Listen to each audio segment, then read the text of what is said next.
Oh, what is the upskis, everybody? Welcome back to another episode of the GXGamerCast. We're on episode 85 of my little gaming show, where once a week I just has to talk about video games, new video games, old video games that I grew up with.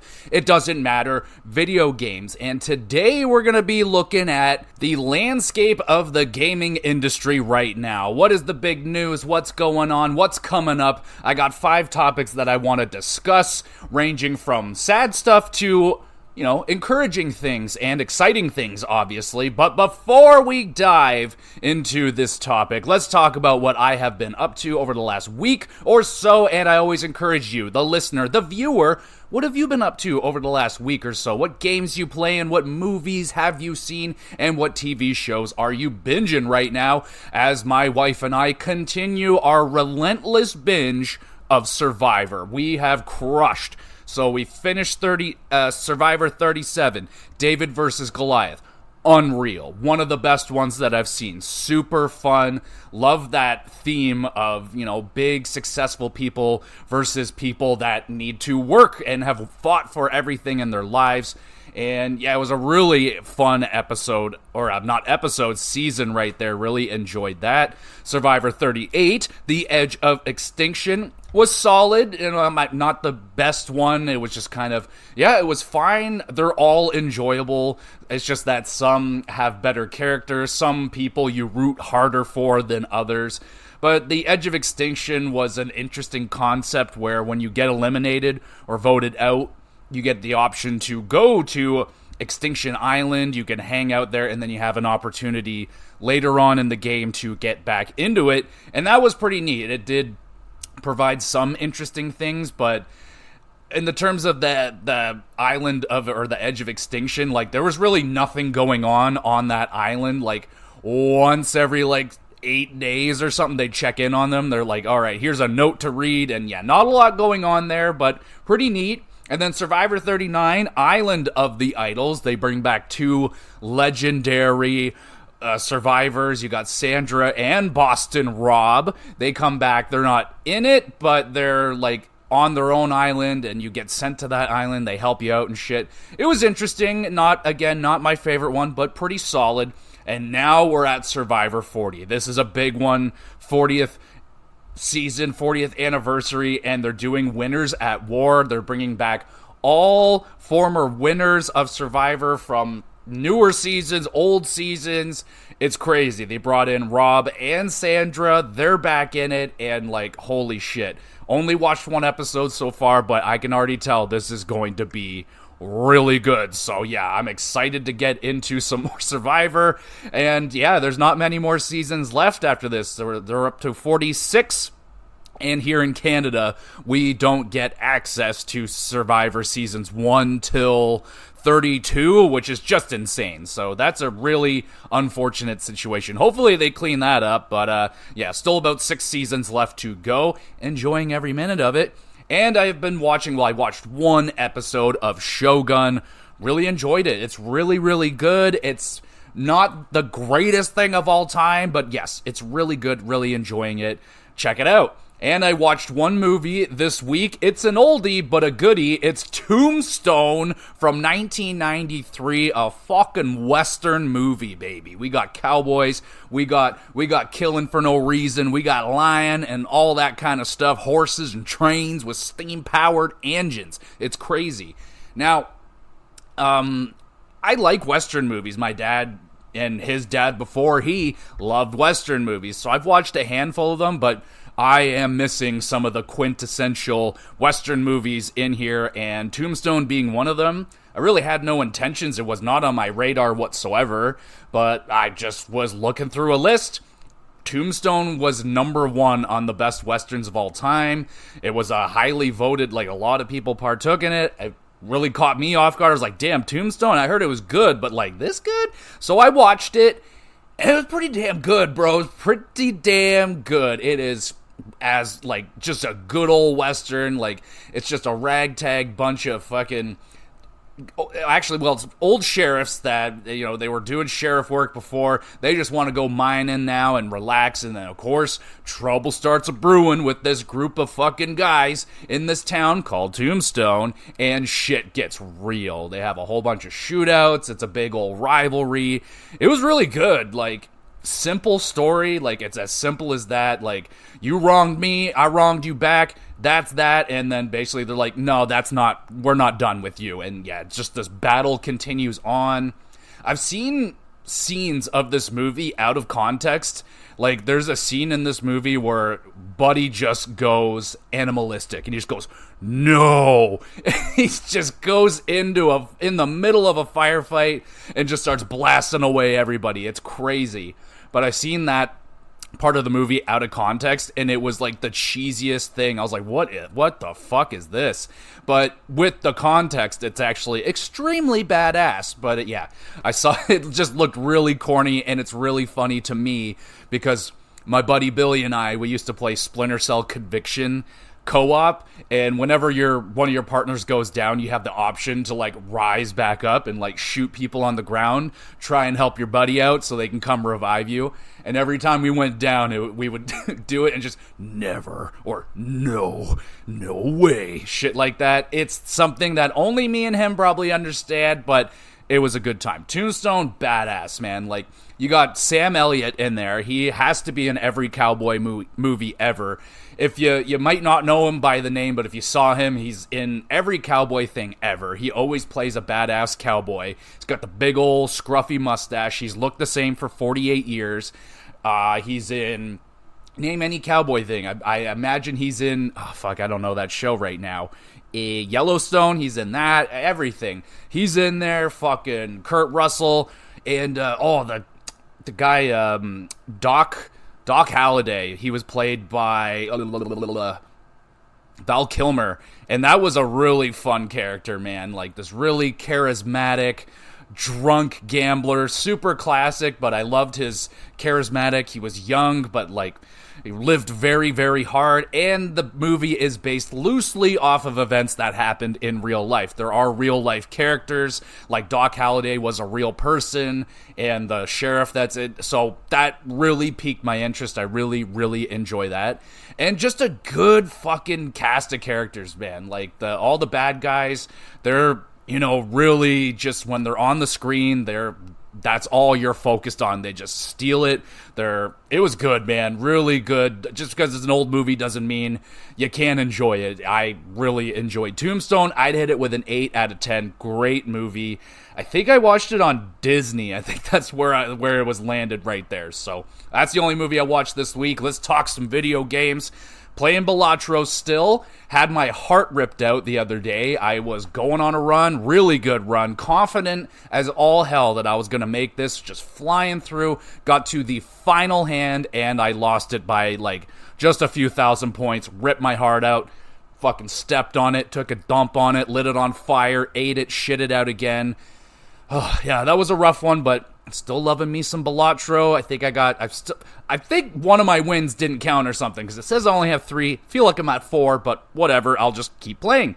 And I'm still playing Persona 5 Tactica, not playing it as much right now, because there is another game that has just stolen my heart. We'll talk about it, but Persona 5 Tactica, there was a story scene, and they don't really do a lot of cut scenes. It's mostly just kind of a picture and the two characters are talking, a lot of reading, and they do the voice acting. But holy shit, this one was like, it felt like it was 20-25 minutes long, just kept going on and on and on and on. And I was like, okay, I'm not really invested in the story. I just kind of want to do the gameplay. So I'm starting to just kind of like sift through the story because it's not really grabbing me that much, but the gameplay's still a lot of fun. I love the art style, the music is great, and yeah, it's still good.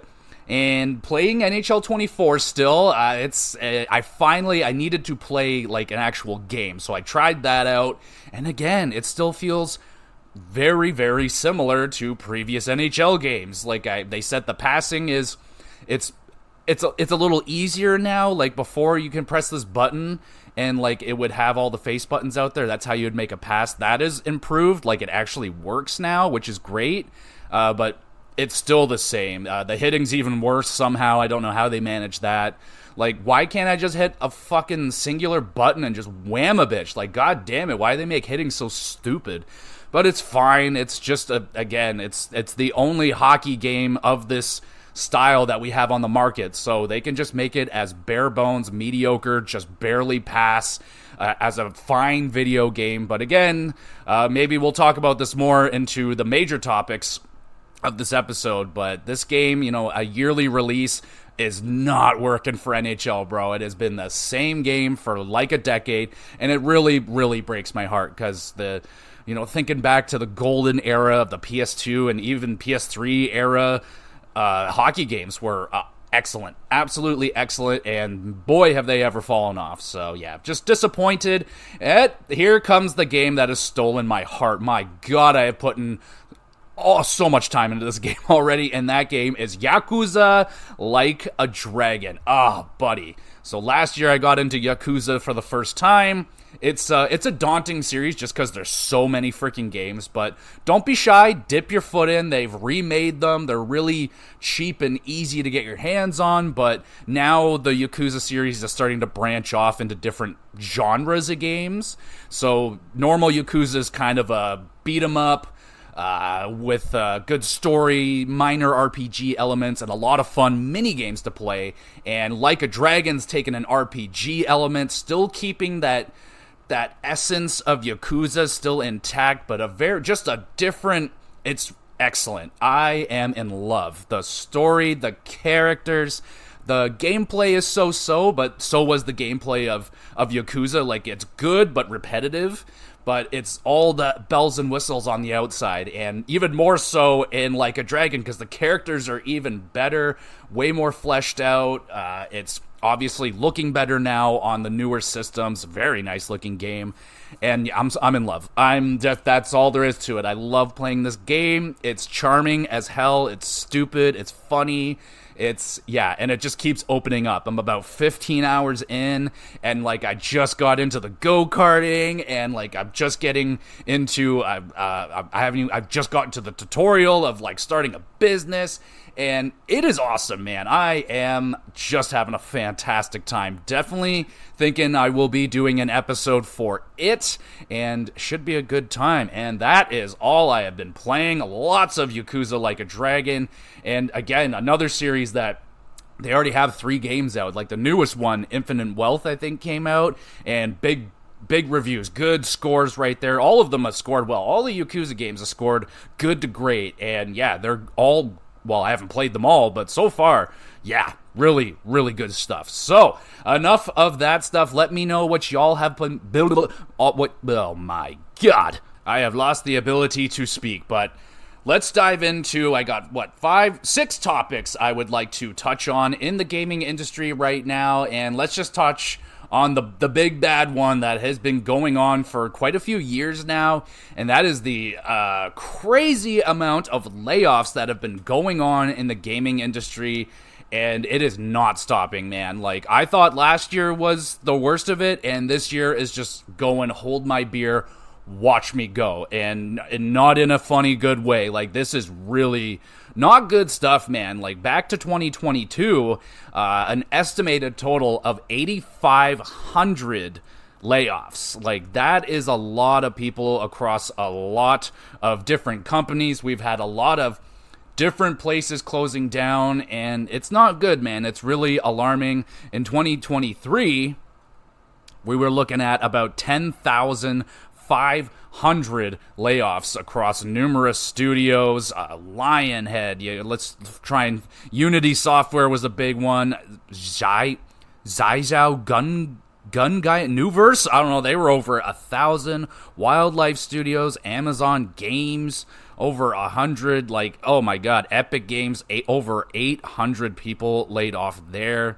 Big numbers, man, big numbers. Niantic, 230 plus. Like, a lot of these, I don't know what a lot of these companies are. Unity Technologies, again, 600 people. EA, 775. Like, it's big, and these are big companies, and I know, like, Well, even it doesn't matter. Like, even if you have 7,000 people under your employment, losing 70 of them, that's a lot of people, and that's a lot of lives that are getting affected. It's scary, and already in 2024, we're not even at April yet, and we're already at 8,000 already. That is scary, scary stuff, man. And it just seems every single day. Like, I am a listener of Kind of Funny, and it's been a daily minimum almost daily, which is horrifying, but a minimum weekly discussion of this amount of people are getting laid off here, another big layoff over here, more layoffs incoming.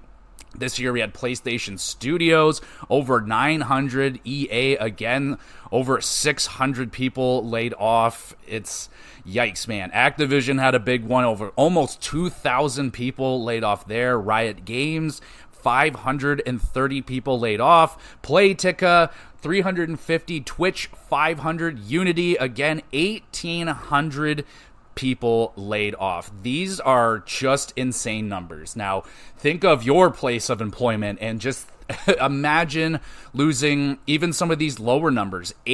25 people. Like, I'm thinking of my place. If 25 people out of nowhere, poof, they were gone, that would be big. That would be a big deal at my place of work. So I can only imagine the fear and the anxiety that these people are feeling.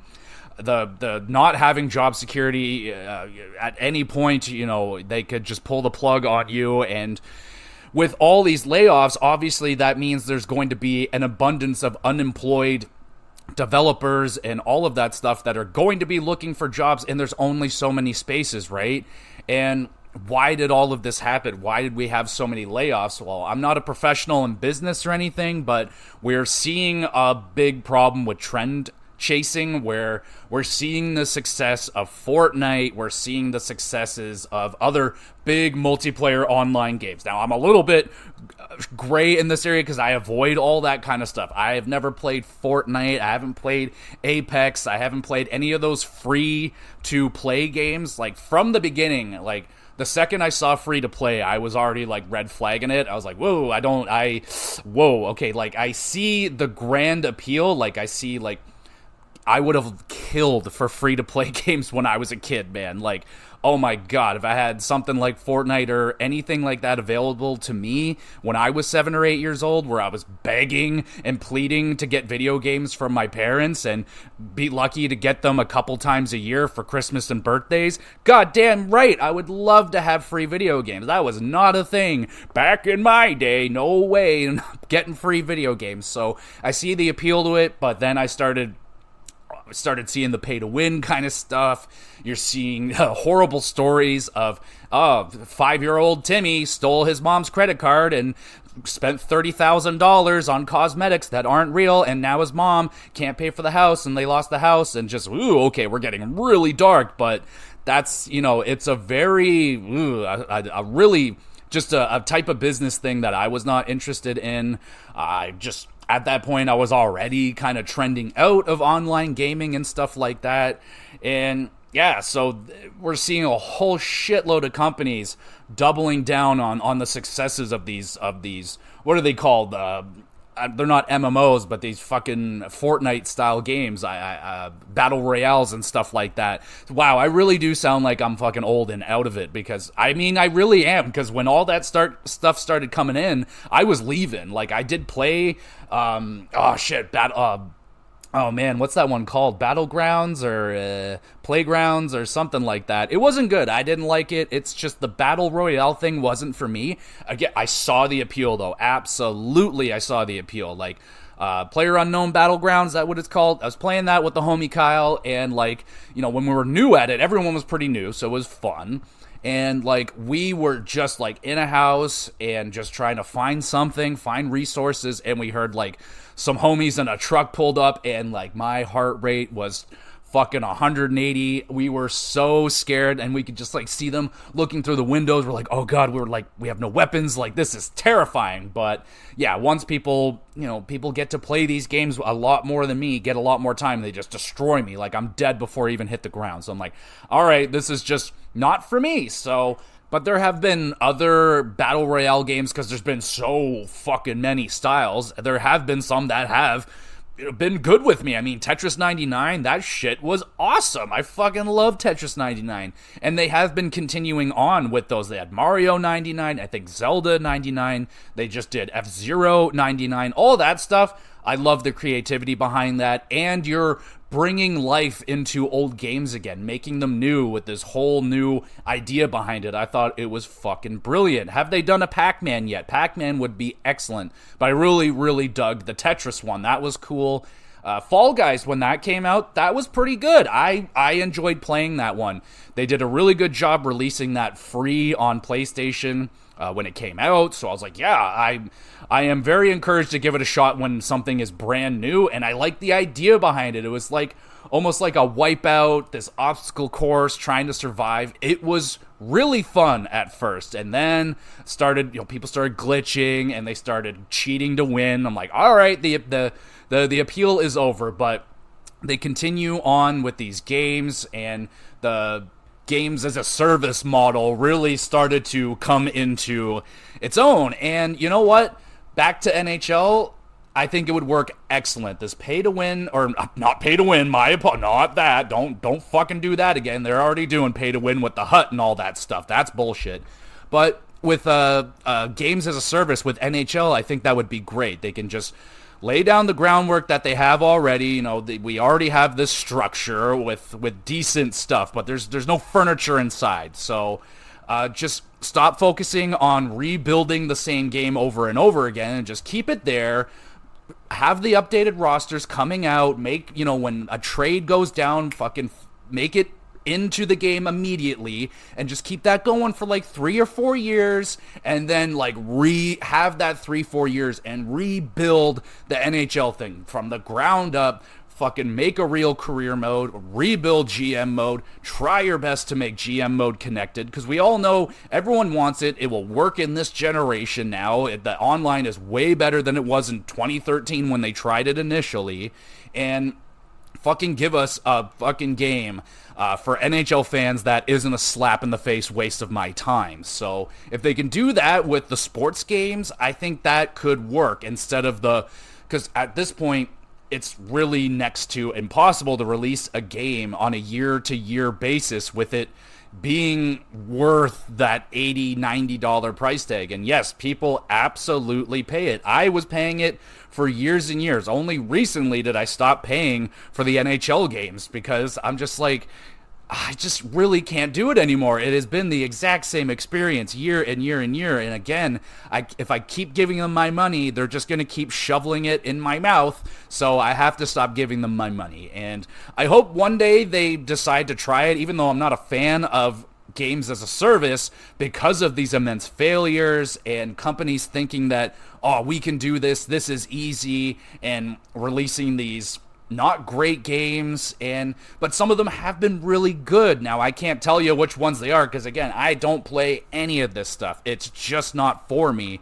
But there's been ones that I've heard are really good, but they're dead within a month or two. They're gone. Nobody's here anymore, because that's just kind of how the nature of these games are. Sometimes they last a lifetime. Look at Rocket League go. Look at Fortnite go now. Like Fortnite, I had no faith in that game. I laughed at it, and man, they really shoved it in my face, because they literally changed gaming. Like, you're getting fucking Spider-Man hanging out with Bugs Bunny. You're getting like crazy shit we would never see. Like, we thought Smash Bros was pushing the limit, putting Metal Gear Solid back into Smash Bros, but like, look at what Fortnite's doing. Peter Griffin is running around doing whatever the fuck you do in Fortnite. Like, that blows my mind. I get a kick out of hearing that every once in a while. Like, oh, like just recently when Peter Griffin got in there, I'm like, fuck, what took so long? Like, where's Homer Simpson? Where's all these guys? And you can have like cartoon wars in Fortnite. But they're also adding in these whole new things. Like, there's like racing now. They're trying to rebuild the music market, trying to bring back the little plastic musical instruments. I'm all about that. Like, yo, they're trying to turn this thing into a hub. They're trying to make it huge. And you can even argue, like, is Minecraft like a games as a service? Like, from what? That started in like 2008? Like, when the fuck did Minecraft start? Like, are they the source of kind of the beginnings of all this? I don't know. But the thing that is bad about the games as a service thing is that they take an immense amount of resources and people and time and money to build up these things. And when they fail immensely like that, when put in hundreds of millions of dollars to build up this thing with all the servers and all these ideas, a roadmap for years of content and plans, and then boom, you got fucking 3 people playing it 2 months in. You're like, well, we're going to lay off 9,000 people. So that's kind of what has been happening time and time and time again. And I didn't really get like nervous about it until PlayStation said, oh shit, we are shifting my friends. We are moving off of single player experiences and we are doubling down on games as a service. And I went, I was like, oh god, no, please don't do it. And they're like, oh, we're shifting 60 or 80% of the budget over to this. We're going to release 13 live service games. I'm like, oh god, this is the downfall of PlayStation. And thankfully, they've smartened up mostly, I would say. Now, they still plan to release a whole bunch of them, but though people are very upset about the Last of Us online game thing getting canceled, it was the right thing to do. Sony purchased Bungie, the people that make Halo, and know a thing or two about how to make a fun multiplayer game, and they went in there and they said, this isn't fun, this isn't good, we can't find the fun, so Naughty Dog pulled the plug. They're like, alright, fuck it, like, if it's just gonna be a waste of time, and it's not going to be a success, and it's not going to be good, it's gonna hurt our legacy, it's going to hurt our reputation with our fans that we have built since, like, holy shit, has Naughty Dog ever done us wrong? So I'm very proud of them that they did that. Clearly not an easy decision to make. They've been working on it for a very long time, talking about it for a very long time, and a lot of people were very excited for it. Not me, but I know a lot of people were excited for it, but I'm way happier of them, not releasing it, because any 9 out of 10 companies would release a garbage thing regardless if it's gonna work or not. People are gonna buy it and we'll make money. Like,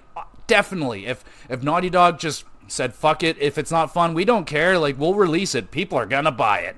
People were gonna buy it regardless if it was bad or good. So I'm happy that they're like, we want it to be good and we want people to buy it. So I'm happy that they weren't just like, people will buy it, doesn't matter, we're Naughty Dog, because that's the thing that will lead you down a bad path fast. Like, it almost happened to CD Projekt Red, man, but they saved themselves. That was a close one. Like, Cyberpunk almost destroyed them. So thankfully, hopefully they've seen what's going around and what it has done to other companies, and I'm happy that they pulled the plug on that. Doesn't mean it's like dead. Maybe one day we get it, because look at the success of Helldivers. Helldivers is huge, and even though, yes, it has had its own problems, and in a way, kind of a good problem. Like, it was so successful that the servers could not handle it. There were so many people playing it, and just, yeah, it is really unfortunate not to be able to play a game that you've purchased. I've had that problem before with NHL games when you buy them day one and the servers don't work. I've bought Call of Duty games where I cannot get into a party with my friends for like the first 3 days, and that's fucking infuriating. I just dropped numerous dollars on this game and I'm excited for it and I can't play it. So I understand their frustrations, but they doubled down, they fixed it really fast, and those are the kind of live service games that I would have interest in. I wish I can still get into the Helldivers thing, but again, it's not really my thing. I'm a single player guy. I like the single player experience with the story. I'm a loner at heart, so I prefer to play a nice single player experience, but Helldivers seems awesome. Like, I love the way that people are talking about it online. Like, it almost seems like a true war is going on, but in gaming, like, people are talking about, like, oh, we gotta get to the front lines, we gotta take this out, there's aerial fucking enemies now we gotta deal with, and that sounds fun. That sounds like a ton of fun. I was hearing things like this when Destiny came out. Like, Destiny, I was tempted at, like, I had a couple of friends that were really into Destiny, but it just seemed way too grindy, and same thing with things like The Division, like all those kind of games just look too grindy. But yeah, I can see doing that with a friend would be so much fun. Absolutely. It's just that a lot of my homies, like, we just don't have the same, like, literally my friend is in a different time zone than me. It's not a huge difference. It's a couple of hours, but that's a big difference. And I don't game like I used to. Like, I can't sit there and game for 4 to 6 hours like I used to. I usually tap out around 2 hours. My back gets sore and I gotta move around and stretch and shit. So yeah, it's just shit like that. So but it does sound really cool. I like the way that they're rolling out content. They're very much so taking care of the game. They're on top of things.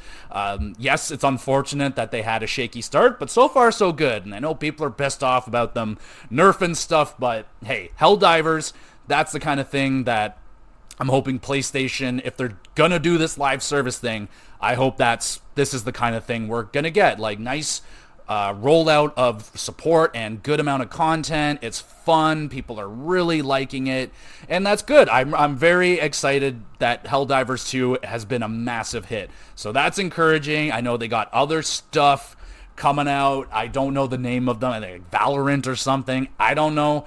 I think Bungie's game, they're probably working on something. I cannot see them all being successes. Like, some of these are bound to fail, and there will be more layoffs because of it. That's the main reason why I don't like it. I just don't like the fallout of when these games fail, and it's such a roll of the dice. Like, yes, if you hit, it's the jackpot. You become the next Fortnite, and you have infinite money, which will fund any project you want to do in the future. But I get scared when people do that, because look at Grand Theft Auto. They nailed the jackpot, and now they make games once every 15 years, and I don't want that. So I don't know. Like, for example, if Naughty Dog hit the jackpot on their online game, and then they stop focusing on single player games, and now their focus is on the online service games, and like, yeah, we'll still get single player experiences, but not on the level of Last of Us 1 and 2 and Uncharted 4. We're gonna get, yeah, we're working on it, but like, this is our moneymaker right here, right? So I get nervous with that kind of stuff. Other things in the gaming industry that make me upset, that comes along with these games, all the DLC, the battle passes, microtransactions. I know Dragon's Dogma 2 just came out. They're going through the ringer right now with all their microtransactions. Now, I've heard the list of them. I don't think it's definitely, there's way worse out there. Like, come on, y'all. Like, I get it. It's really annoying. I fucking hate microtransactions as much as the next guy. I was there when fucking Oblivion decided to start this fucking bullshit with the horse armor. And yeah, man, it's gotten really gross since, I was there before all this, before DLC existed. And now we got battle passes and season passes that are $50, multiple season passes per game. Like, what the fucking fuck? And you're getting just laundry lists of DLC packs. Like, don't even get me started on The Sims. Like, are you kidding me? There's literally like thousands of fucking add-ons for The Sims. Why don't you focus on making the base game decent and stop focusing all your assets on fucking downloadable content? Like, I don't even want to know how much it would cost to purchase all of the Sim 4 downloadable content. Is there enough money in the world to do that? I don't know, but I don't like any of that shit, man. Rarely am I buying DLC, battle passes, none of that shit. The only time I'll do it for games like The Witcher. Like, when you put out a DLC that is better than the base game, or makes the base game better, or it is such a meaty add-on that it is basically a game in that of itself, then absolutely, I will dive in on that. I will buy the odd game of the year, like Spider-Man. They have their whole, 5 DLC packages, plus the outfits, all in one bundle. Sometimes I'll do that, but it's the Call of Duties, the NHLs, buying fucking hockey card packages that are going to be worthless in 8 months when the next game comes out. Like, I did Hut for 5 minutes, and I was like, no, dude, I'm not getting into this scam. Like, I spent money on it once, bought a pack, and it cost me like $5. I got nothing, and I was like, that's gambling. That is not good. And I was like, I gotta get away from this, and I never play Hut. I fucking hate Hut. I hate everything about Hut because it's so pay to win. I remember one year, the only thing I do with Hut is every year, because I bought the games every year, they will give me a whole bunch of free packs. So I'll open up the packs. Pack opening is fun as long as it's free. But I remember back in the PS2 era where I can just play the game and earn in-game currency and buy the packs. And yes, they do it, but of course, I gotta play 30 games to get one pack with 2 cards in it, and they're gonna be fucking worthless cards. No. Obviously their model is to trying to bait you into buying the cards with real money, and that's not cool. I hate that. I don't like it. I miss the PS2 era where you just unlock awesome shit by playing the game. And man, I used to play SmackDown versus Raw thousands of hours a year because there was so much in-game content that I could just keep going and going and going. And NHL games, it's crazy. And now it's all just battle this, buy that, and purchase this collectible, as Halo 3. Remember when you used to get the katana armor and the ninja armor for just being good at the game and completing hard challenges? Now you can just buy it for $5 and oh cool, now we don't know who's good at the game. There's no reward for putting your time into the game. There's no respect for the player and the time that they put into your game. It's just, give us your money, more money please. And I hate that, man. I feel I'm of the mind that if I bought your game, I paid my $110 in Canadian dollars for your game, I should be entitled to everything. I should immediately be given the battle passes. I should be given the season pass for all your DLC. That's not fair. I've never liked the idea of DLC. Only the people that are giving me experiences like The Witcher 3. And Elden Ring, their upcoming DLC, we all know that is going to be it's going to be massive. It's going to be a game on its own. It's going to be probably one of the greatest DLCs ever produced because it's beefy. It's well worth your price. And yes, most of them aren't. A lot of them are just 3 to 4 hour experiences. You'll probably get a bunch of cool loot that really doesn't add a lot to my experience, and a mediocre story most of the time. And yeah, I'm not about that. I'm not dropping $40 fucking for DLC packages nowadays. They're insane.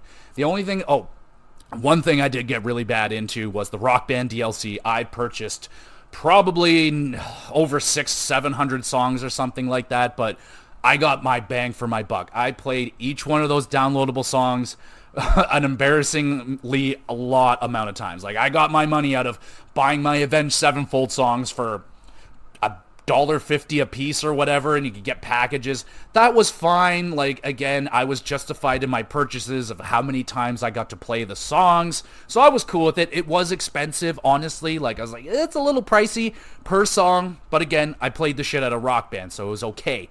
But yeah, man, I think they've gotten way out of line with the DLC prices. I giggle in a frustrated way when I see a game coming out and you're oh, here's the base game, oh, here's the digital deluxe, and here's the ultra mega super deluxe, and it's $60 more, and you're getting 2-3 hours of extra gameplay out of it and a bunch of cool new loot. Not worth the price to me. They don't even do cool collector's bundles anymore.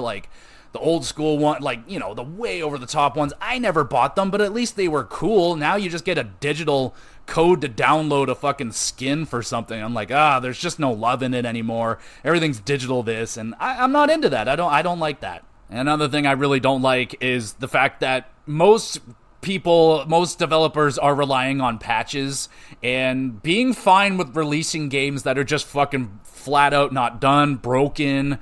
They haven't even released the whole package yet sometimes. They're oh, well, give us 8 months and we'll give you this now. It's what? Why are you releasing this game fucking not finished? It's because, well, we'll just patch it in later. It's well, what about people that are here on day one?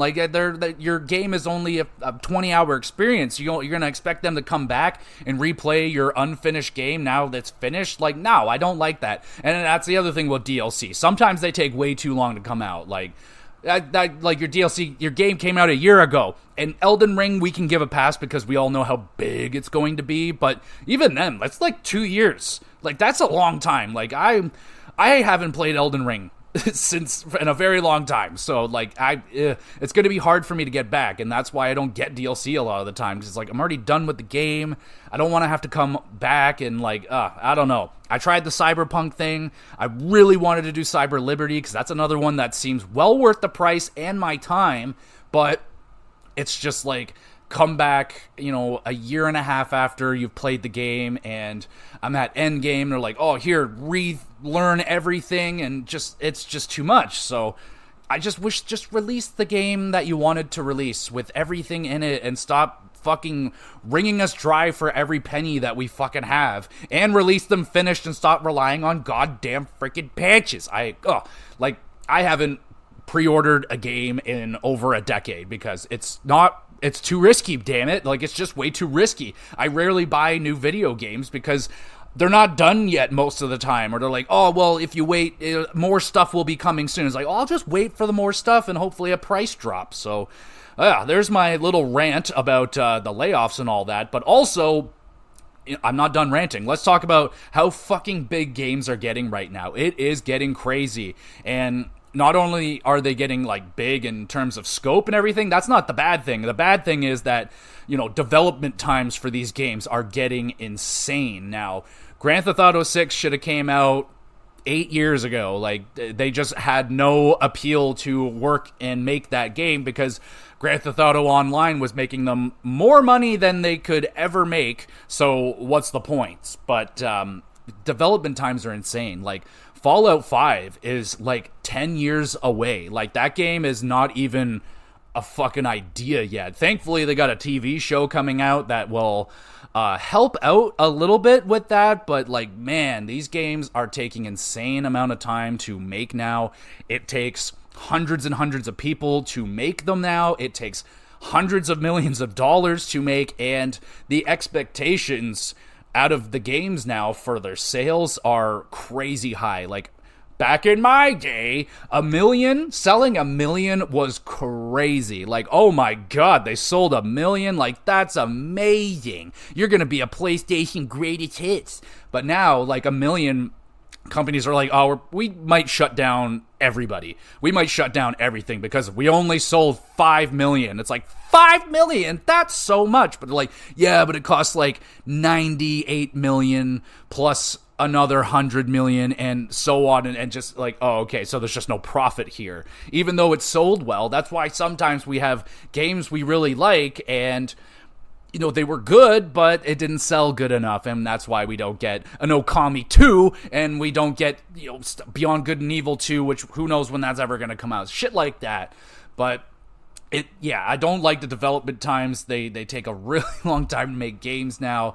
And, like, what's wrong with making games small? Like, I don't like this era of everything has to be open world. Every game has to have a big checklist of bullshit to do. Every game's got to be 180 hours minimum. And no, because those games most of the time don't respect your time as a gamer. They're just like, go do some busy work, fool. And it's like, nah, I don't like that. Like, Assassin's Creed, the last one I played was Origins, and oh my god, man, I put in like 70 hours of that game and couldn't remember a fucking thing because that game was just so empty and so much just running around. Yeah, it looked good, but like everything I was doing was just like so bleh and so tired and old. Go climb up there and then do your circular view and find some bullshit to do. Go catch that and go grab that. Also, don't bother assassinating anybody in this Assassin's Creed game because it doesn't matter. You don't have to assassinate anybody. So those games, especially like Assassin's Creed, is like my whole example of this. Like, they started with like 25 hour experiences and then exploded to these like 150 hour plus games of just like, ugh, like, I know people like them, but like, oh my god, man. And now most of the games have to follow that, and a lot of games are throwing in these open world things and it just doesn't work. Like, I was so disappointed, even though it was fine, but when Uncharted 4 had their open world section, God of War, like, everyone just dropped linear completely, and just everyone has to do open world. If you're not doing open world, then no one's going to buy it now. So that's really frustrating, where every game has to be so fucking long and so elongated, and it really hurts storytelling. Like, it's so hard to get into a story in a big open world RPG because there's so much shit in between story elements that you're like, I don't know what the hell is going on anymore. I spent 8 days doing side quests and fetch quests and making my costume cool, and I don't know what's going on with the kingdom anymore. I don't know what the hell's going on. So I miss, like, nice, tight, linear, focused experiences, which are very rare now. Like, I wish companies and bigger places, like Bethesda, would give other companies a shot and give us a Fallout London, give us a Fallout Canada, give us a smaller game. They don't have to all be massive. Just give us a nice, small, fun experiences. Like, I loved Lost Legacy, Uncharted, their little side game. I loved the DLC or whatever for Last of Us. Just the little experiences, like Miles Morales, Spider-Man. That was an awesome game. And it wasn't as long as Spider-Man, but it didn't have to be. It was a great package, like nice 10, 15 hours, and just really replayable and a good story. I miss those, man. I think we're going to start trending into tighter experiences. I will shout out Cyberpunk. I think they did a really good job at an open world. Like, CD Projekt Red does a really good job. They're one of the better open world developers, and Cyberpunk was really well done as an open world game that felt very compact and full. The best of the best do it the best. Red Dead Redemption 2, there was barely a second that something wasn't happening in this massive world, and that's extremely hard to do, and that's what 70%, 80% of these open world games are, just kind of this open, lifeless, kind of just, I don't like that. So hopefully we're moving out of that and we can trend back into, it's fine to have a smaller experience in between these big meals that they're making. So maybe we can get into some smaller games. I mean, Rockstar, especially, like, how have you not at some point given us a Bully 2, a smaller experience, Midnight Club? Like, bring back some of those older things. But that's like from them from a business standpoint, like, why should we? Like, Grand Theft Auto Online, millions, billions, maybe. I don't know. It's crazy, but man, I would love to have, these other games that are getting forgotten about. Oh well, we'll move on. Let's talk about Grand Theft Auto 6, because that shit's going to be massive. That is going to be the biggest thing in entertainment ever. Every Grand Theft Auto is now, and for me, that's, really wild, because when I was young, games were so on the back burner. Like, movies, TV shows, everything was more popular, and gaming was the niche. But now gaming is front runner. It's the most popular. Like, they're making lots of TV shows now about video games. They're making lots of movies around video games now. Gaming is the forefront. Like, at the forefront. Grand Theft Auto has been smashing sales in every department. Like, it's Grand Theft Auto is the top money maker in all of entertainment. Movies, it doesn't matter. It's Grand Theft Auto. And now that gaming is this big, Grand Theft Auto 6 has some big fucking shoes to fill. And I don't know if they're gonna do it. Like, it's Rockstar. I just, when you've taken this much time off, the expectations are gonna be in-fucking-sane. So I'm a little nervous, but the game looks really good. I'm excited for it, obviously. I don't know if I just don't know if I'm going to be a Grand Theft Online kind of guy. I really just want the story experience for this one. I'll see where the online goes. Grand Theft Auto 5 Online just did not work with me at all. I hated the interface so much. It was a lot of fun. I hated the loading times and waiting. So much waiting. Oh my god. So if they could fix that up, that would be great. What would my expectations be out of this? Just give me a fucking really fun, good story with excellent characters, classic humor, let me do what I want, and give me a really fun sandbox to play in. We should be fine. I mean, it should be good. It looks great. So, curious to hear what you guys are expecting out of Grand Theft Auto 6. Like, can it be a failure? Is it possible for it to be a failure? I mean, absolutely. If it comes out broken as shit, I think they're going to follow the same plan as most Grand Theft Autos, where they release the story first, and then the online comes out a few weeks later, make sure everything's okay, which is fine, I guess. And then, of course, how long is it going to take for them to even consider Grand Theft Auto 6? Am I going to be alive for this one? I don't know, because Grand Theft Auto 6 took so much longer than I would have ever thought. 3 fucking generations of consoles, like, insane. So who knows? Hopefully they can, release Grand Theft Auto 6, put a little focus on some other franchises that could use some love. That would be really cool. Like Red Dead Redemption 3, like that's got to be 5 to 10 years away maybe. Like that's not even in consideration right yet. So yeah, man, it's going to be scary. Like when Grand Theft Auto 6 is coming out, it's going to be massive. And there are rumors that potentially the Switch might be coming out in and around that time, but Grand Theft Auto looks like it's going to get delayed, probably going to be in 2026, which, I mean, we've already been waiting this fucking long, so what does it matter at this point? So I'm fine with that, but I'm expecting it to be pretty fucking awesome. Speaking of pretty awesome, I have to shout out Xbox for finally doing it.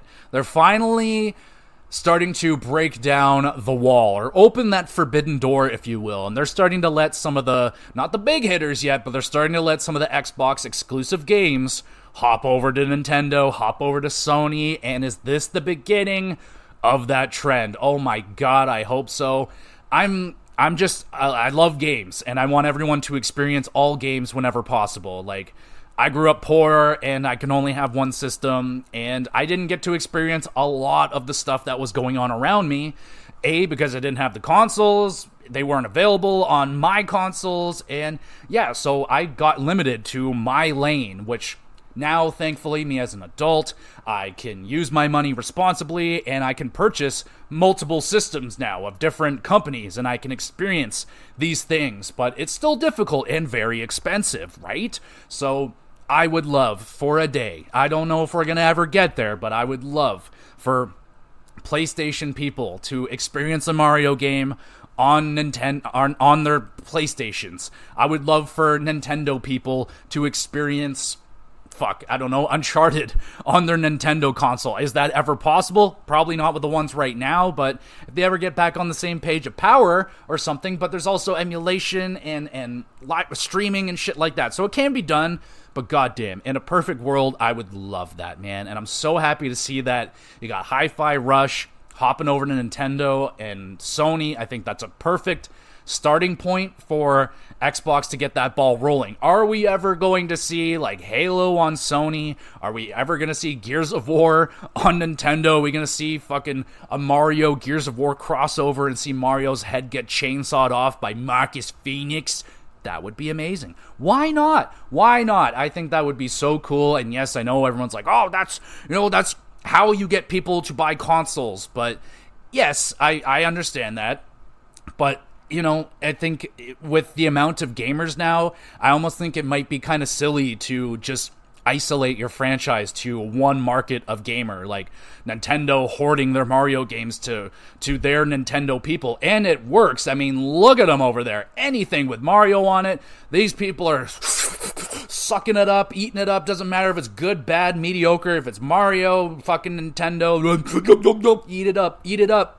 No matter what, it's crazy over there with you Nintendans, but man, I would love for that shit to come over, move it around.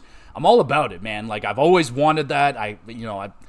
So many of the games that I grew up with, and telling friends like, oh, Metal Gear Solid, like, oh, I never heard of that. I grew up with Nintendo, or I was an Xbox guy. It wasn't on this console. Like, that just hurts me. It's like, I want people to have these experiences, and everyone should have all these games available to you. And if it's possible, which I think we're getting closer to in terms of like, how we have these fucking crazy games on Nintendo right now. Like, what did they just put over there recently? Like, didn't they put a Resident Evil over there? Like, they have some pretty big, crazy games over there on that little Nintendo Switch, and it's impressive. So I would love to see that happen. I want to be able to have experiences on all consoles. I would love to have Game Pass on my PlayStation. That would be so amazing. Like, just have Game Pass as an all across the board service for Nintendo and Sony. Oh my god, man, that would be so good. And I think it's a really good move for Xbox. I hope the other companies follow suit. Nintendo is going to be a really tough one because they just got their own thing going on right now, and Sony in a way has their own thing going on. They're building these big stories and epic situations. And they got Xbox here in the middle, kind of trying to find a lane to get into. And I don't know, maybe their best thing is to try and latch arms with Nintendo and Sony and share resources. But really, really cool, man. Like, not long ago, it was like never ever gonna happen, and now we're at a point where it's like maybe, just maybe. So let's talk about the Nintendo Switch 2. That's what I'm guessing they're going to call it. I know a lot of people are into Super Nintendo Switch. That's a great name, but in terms of marketing, it might give off the wrong idea that it's not a new console and that it's just an upgraded Switch. So I think Switch 2 is the name, but what are we looking out of this thing? What do we want? I mean, I'm not asking for a lot. I just want it to continue to be a portable, on-the-go, and dock-it kind of console. I love the portability of it. I love that I can take it to the couch and then go back to the room and then pop down on a different couch and play it a different way, bring it on the road, bring it on road trips. It's excellent. I love that portability. But yeah, obviously I want some more power. I want my games looking sharper. I want a nicer looking screen. I want a little bit of a bigger screen, but also it to be a little bit better as a handheld console, because the OG Switch gets a little uncomfortable after like 35 minutes. I start to cramp up a little bit. And yeah, I want that to be a little bit better. I hear that the Switch Lite is like an excellent hand feel, so like work with that. That would be great. Backwards compatibility would be huge for me. I have no idea what they're going to do. Like, are we continuing on with these cartridge weird things? Or, like, what are they going to do next? What is next for Nintendo? So, yeah, I mean, backwards compatible, I would love to be able to play my Switch games on it. That is always a great thing. Not a big deal if it's not there initially. That's okay, because a lot of us that probably are going to buy the Switch 2 already have the Switch. But, again, it's convenience would be great. And what I would really love, and I've heard things that there may be like a connectivity situation where your Switch 2 and your Switch 1 can like work together.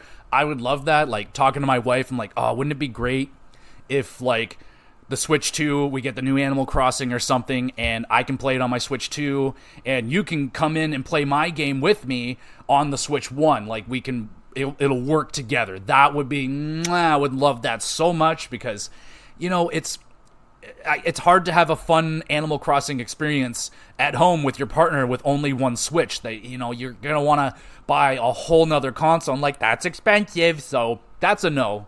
So that's really all I want. Like, I would, obviously a whole tear down and remake the store interface, clean all that shit up, get better online. Like, if anything, goddamn, work with Microsoft on that. You got to fix this online. It's embarrassing at this point how bad it still is. Like, the friend code thing, like, what? I can't voice chat with people still. Like, what? The online store is fucking terrible. It's slow. It's just trash to get through. It's hard to find stuff. That I hate, like, going through the deal category. It's just a pain in the ass. So clean all that up. Give me some great ports. And in terms of what game are they going to kick it off with, I really don't know yet. Like, it really seems like Metroid Prime 4 might be there, but I don't think that's the one they want. Are we going to get, like, it doesn't seem like Zelda, that's not in the timeline, so probably a Mario. We're going to get a nice new 3D Mario game. I don't know, maybe a new Mario Kart to kick it off. That would be fun, but, like, what can you do more with Mario Kart? Like, Mario Kart is as live or a service of it, whatever the fuck, online. Like, you just keep it as it is, just keep adding in new courses. What else can you do with it? Like, I think the Mario Kart 8 Deluxe, like, that's the perfect Mario Kart. Like, what else can you do with it? I don't know.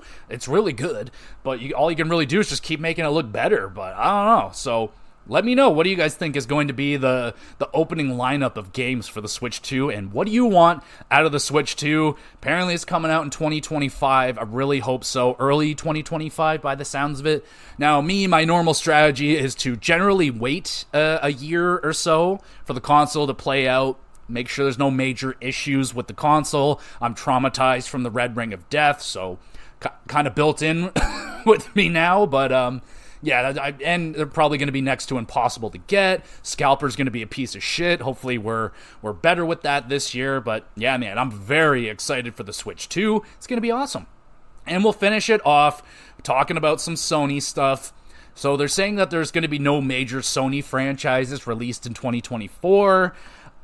I don't care. I really, really don't care. I mean, a lot of people are already ragging on 2024. It's like, oh, it's got nothing on last year. Like, I still think we're doing great this year. A lot of good games coming out still. And yeah, it doesn't break my heart that I'm not getting Last of Us 3 or a new Death Stranding or a different Metal Gear Solid or something like that. Like I'm good, man.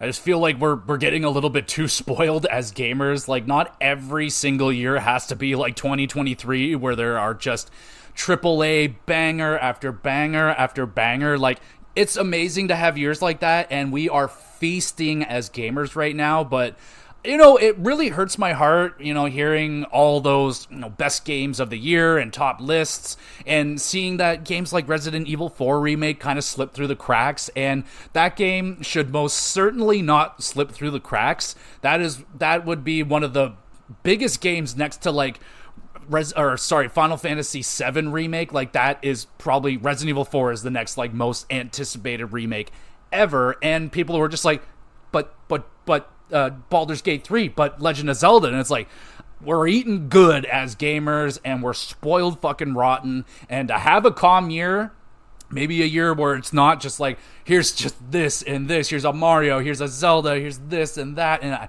I can't keep up, y'all, I can't keep up. Like, even the people that review games professionally can't keep up. No one can keep up with this shit, so just let them breathe. Let some of these games have their time in the sun a little bit. Like, don't go Nintendo route where you give us nothing for 16 months, but I'm fine. Like, just take a bow. Take a freaking bow, everybody. Like, what a freaking last few years we've had, except for the layoffs. Obviously, that was atrocious, but in terms of the games that have been coming out over and over again, just so many good games. Like, we're feasting. We're in a great spot in terms of how much we have to play. There is so much to play.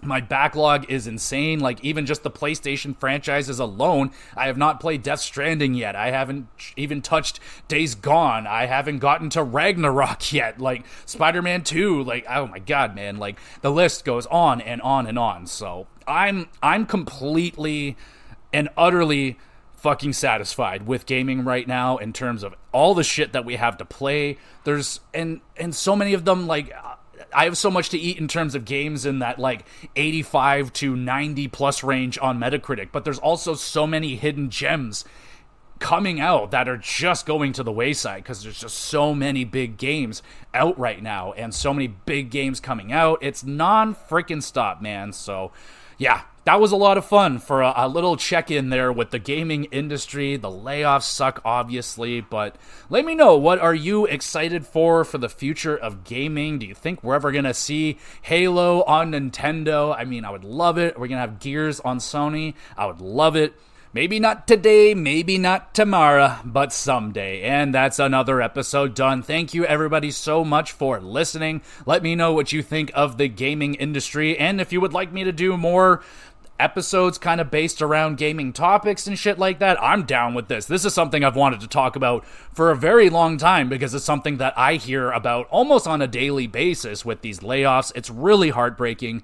And I really just I can't support this games as a service thing when there's just so many people losing their jobs, and it's just not cool, man. But it was a fun episode, different style, talking about news and all that stuff. But yeah, I keep up to date with the news. I'm not gonna do a fucking weekly news show, that's just too much, but I don't mind touching in on news stuff every once in a while. We can do that every other month, once a month maybe, I don't know, but it could be a reoccurring thing. So let me know if you enjoyed it or not. And again, thank you everybody so much for listening. You're awesome. You want to be even more awesome, make sure you're hitting those review buttons and the stars and reviewing it, all that good stuff. That would be fantastic. Even more fantastic, I upload all of these to the YouTube channel, GamerGX Videos.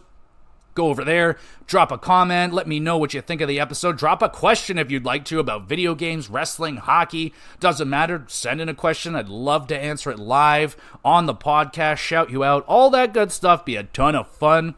There's an email address if you just want to have a private conversation that is available to you as well. And there is a Twitter page where I upload or update you on what is incoming for the GX Pluscast and all that good stuff, announcements, ideas, and yeah, you can just chat with me over there as well. What do we got going on for the GX Pluscast in the upcoming weeks or so? Well, WrestleMania, brother, right around the corner, so it's gonna be crazy here for the GX WrestleCast. It's gonna get crazy, bro. We got 2 nights of WrestleMania and NXT pay-per-view, AEW wrestling. It's gonna be a lot, and on top of that, there will be my wrestling award show where I'm giving out a whole bunch of awards for the best of the best. It's going to be a lot of fun. Best matches of the year, pay-per-view of the year, wrestlers of the year, worst matches and wrestlers of the year, question mark? I don't know yet, but we'll get there. It's going to be a ton of fun. All that shit is going to be going down.